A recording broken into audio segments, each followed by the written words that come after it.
寿司ら練習16日目、タイピングしていきましょうか。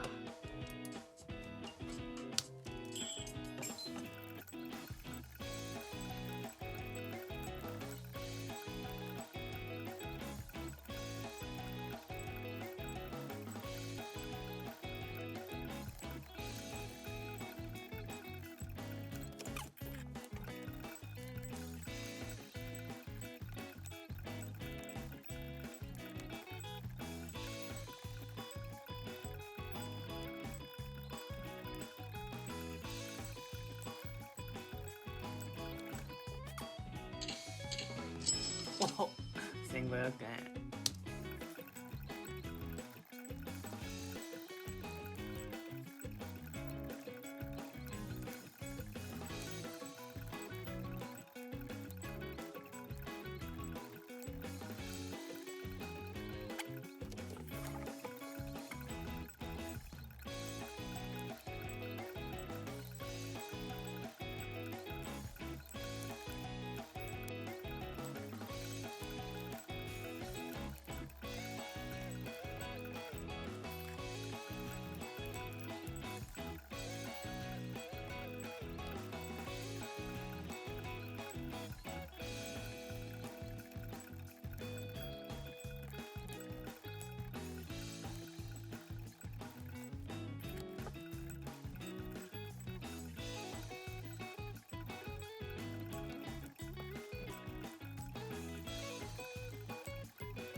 はい、というわけで、あれ、1500円も得したのに、どうしたんだろう。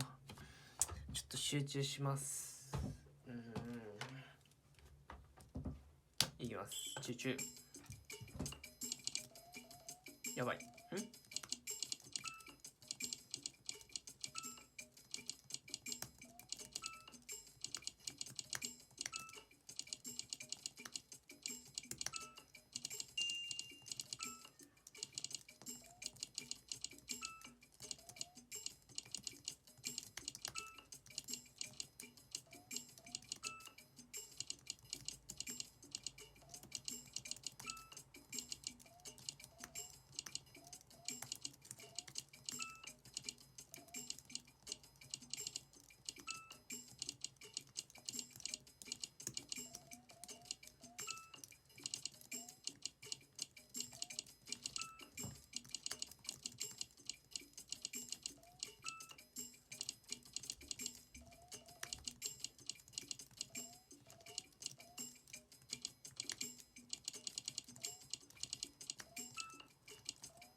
わあもったいねえ。